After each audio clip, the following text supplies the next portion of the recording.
ဟိုဘက်ကကိုမရောက်လို့ဟိုဘက်ကရောက်ပြီးတော့ဒီဘက်ကသစ္စာလေးပါဟောတာဒုက္ခသစ္စာသမုဒယသစ္စာနိရောဓသစ္စာမေဃသစ္စာအဲ့ဒါဓမ္မခေါ်တယ်ဓမ္မစေတီခေါ်တယ်ခင်ဗျားတို့တွေ့ဓမ္မစေတီကိုဘလူကပိုင်တယ်လေပရိဘောကပိုင်တယ်ဥပ္ပိစ္ဆပါနဲ့အဲ့ဒါတွေပေါ့ဗျာဒါတော့မတားဘူးသုံးချက်ပိုင်ထားတယ်ပရိဘောဂစေတီဓာတုစေတီဥပ္ပိစ္ဆအဲ့ဒါကံဖရာတွေအဲ့ဒါသူတော်ကောင်းတွေလောက်တာအရိယာကဓမ္မကဓမ္မစေတီကလောက်ပေးတာပတ်စံသူနောက်ကိုလိုက်ယူရတယ်ခွတ်ထိုးခနဲ့သာနာမဟုတ်ဘူးမင်းနဲ့ဩရသာနာမဟုတ်ဘူးသူ့ကိုကြားတာမြေပြင်ပေါ်မှာ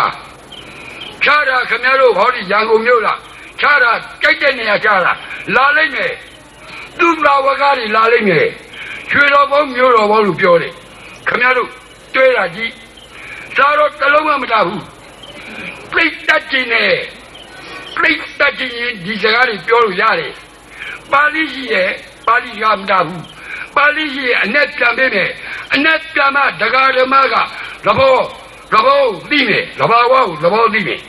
ဒါမှသိရမယ်သူဒိဋ္ဌိနဲ့တဏှာကြည်လားဒိဋ္ဌိကိုလားနော်ဒိဋ္ဌိလာမှတဏှာပြမယ်အဲ့ဒီဒိဋ္ဌိကအာယုံကိုမပေါဘူးအာယုံ၅ပါးပယ်ထားတာအဲ့ဒါဒိဋ္ဌိအတွင်းတတ်တာအဲ့ဒီတော့သာကောဟောလက်ကလေးပိုက်ပြီးတော့ကာယကံ၃ပါးဝစီကံ၄ပါးမနောကံ၃ပါးဗျာပါဒအဘိဓါကုက္ကုသစိတ်ဝိန္ဒိုမိစ္ဆာစိတ်ဒေါသစိတ်လောဘစိတ်မောဟစိတ်ဒီစိတ်တွေကအာယုကြောင့်ဖြစ်တာမနောမပြင်းနေပြီသူ့ပေါ်မှာဖက်ကြသွားတယ်ဖက်ကနုတယ်သူကချွန်းတယ်မခံနိုင်ဘူးပညာမခံနိုင်ဘူးပရမကထိုးလိုက်တာနော်ပညာမှာဖယားပညာတာငါပညာတာမဟုတ်ဘူးဘာတွေပညာလဲဖယားပညာတာမှတ်တာဟုတ်အဲ့ဒါရဟန်းပြောတာမိစ္ဆာအယူတွေပညာတာလက်ကရအယူတွေပညာတာတမကိုလောက်ခိုင်းတာတမဆိုတော့ကြည့်ဒါလောက်ရမယ်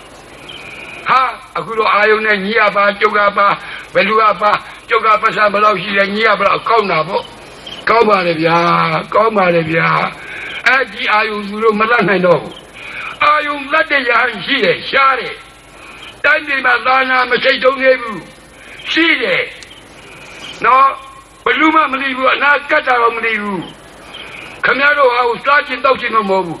ခမရတို့ရဲ့ပုပ္ပမောင်